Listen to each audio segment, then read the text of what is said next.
అందరికీ నమస్కారం. మన ఆంధ్రప్రదేశ్లో విజయనగరం జిల్లాలోని రామతీర్థం దేవాలయం గురించి మనందరికీ తెలిసిన విషయమే. కానీ ఈ దేవాలయానికి అతి చేరువలోనే 300 సంవత్సరాల చరిత్ర గల పురాణతో ఒక దేవాలయం ఉందన్న సంగతి మీకు తెలుసా? అసలు ఆ దేవాలయాన్ని ఎవరు నిర్మించారు, ఎప్పుడు నిర్మించారు అనే విషయాలను ఇక్కడ అర్చకులను అడిగి మనం తెలుసుకుందాం రండి.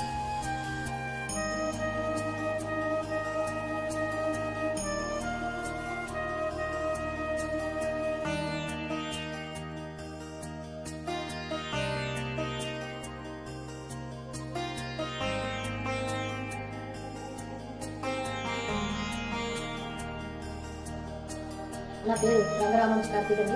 మా అన్నగారు ఈ దేవాలయ అర్చకులు కృష్ణమోహనాచార్యులు వారు. ఈ దేవాలయ ప్రాశస్త్యం గురించి చూస్తుంటే సుమారు ఈ దేవాలయం 300 సంవత్సరాలకు పైగానే నిర్మించడం జరిగింది.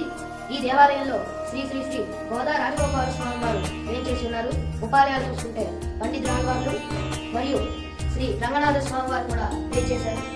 పండిత్ రాళ్వారు మనకి వైష్ణవ సాంప్రదాయం ప్రకారం పండిత్ రాళ్వారు చెప్తే నమ్మాళ్వారు రామానుజుల వారు పాంచరాత్ర ఆగమ ప్రకారం ఆగమ పేదంగా ఇక్కడ పూజలు నిర్వహిస్తాం. ప్రత్యేకించి పండిత్ రాళ్వారు నమ్మాళ్వారు రామానుజుల వారు మనవాళ్ళ మహాములు. ఇంకా ఉపాలయ దేశానికి వస్తే శ్రీ శ్రీ రంగనాథ స్వామి వారు.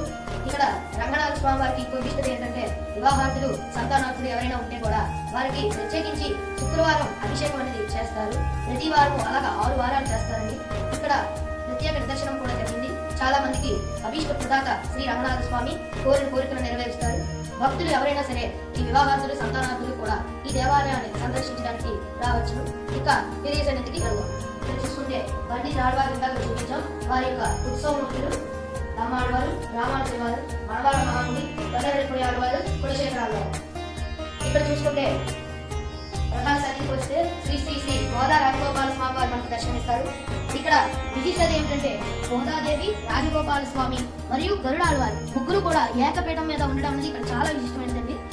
ఏమిటంటే చాలా విశిష్టత ఉంది. ఎక్కడా కూడా మన ఆంధ్రప్రదేశ్ లోనే కాదు మొత్తం ఇండియాలోనే ఇది భారతదేశంలో 2వ దేవాలయం. ఇలా గరుడాళ్వారు స్వామివారి పక్కనే గరుడాళ్వారు అంటారు. ఎక్కడైనా స్వామివారి ఎదురుగా ధ్వజస్తంభాన్ని దగ్గర గరుడాళ్వారు అన్న ఉంటారు. కానీ ఇక్కడ మాత్రం గరుడాళ్వారు స్వామివారి పక్కనే ఉంటారు. దాని విశిష్టత ఏంటంటే ఒక సందర్భంలో స్వామివారు గరుడాళ్వారు స్వామివారిని ఇలా అడుగుతారు అన్నమాట. అయ్యా ఏదో ఒక జీవితంలో నాకు మామగారుగా నీకు మామగారు అయ్యే వరాన్ని ఇవ్వయా అంటారు. అప్పుడు స్వామి ఈ యుగంలో గోదాదేవి అతనికి తులసి వనంలో దొరికితే స్వామివారిని గోదాదేవి అడుగు కోరుకుంటుంది అనమాట. స్వామివారి మీద ముచ్చట పడితే ధనుర్మాస వ్రతం చేస్తుంది గోదాదేవి 30 రోజులు. ఆ ధనుర్మాస వ్రతం అయ్యాక భోగి నాడు స్వామివారిని కళ్యాణం చేసుకుంటుంది అనమాట గోదాదేవి.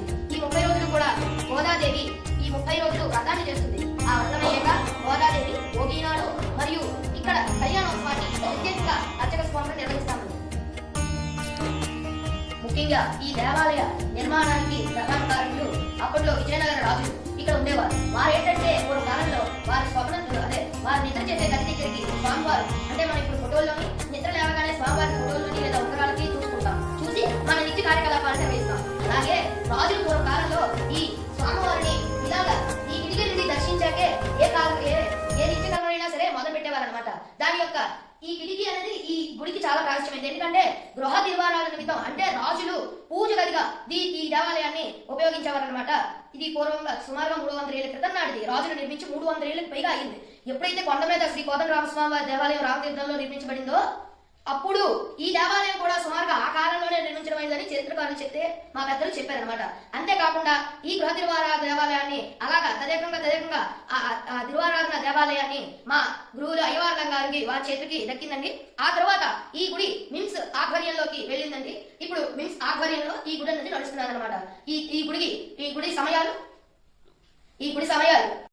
ఇక్కడ విశేషంగా జరుపుకునే దినములండి ధనుర్మాస వ్రతం ఇక్కడ విశేషంగా స్వామివారికి దేదీప్యమానంగా జరుగుతుందండి. ధనుర్మాస వ్రతం అనగా డిసెంబర్ 15, 16 తేదీల నుండి ప్రారంభమయ్యే ధనస్సు నుండి ఉదయం సేవాకాలం తిరుప్పావి సేవాకాలం చేసి తర్వాత స్వామివారికి పాత్ర విన్నపాది అనేక ఉపచారాలు చేసి తర్వాత స్వామివారికి భోగములు అనేది పెట్టడం జరుగుతుంది. తర్వాత ధనుర్మాసం 30 రోజులు ఇదే విశేషంగా చేస్తారు అర్చక స్వాములు. తర్వాత భోగి నాడు విశేషంగా కళ్యాణంతో ధనుర్మాస వ్రతం అనేది ముగిస్తారు. తర్వాత ఫాల్గుణ మాసంలో వచ్చే ఉత్తర ఫల్గుని నక్షత్రం నాడు స్వామివారి వార్షిక కళ్యాణ మహోత్సవం అనేది జరుపుతారు. ఇది ఈ గుడి యొక్క విశేష దినములు మరియు విశేషత.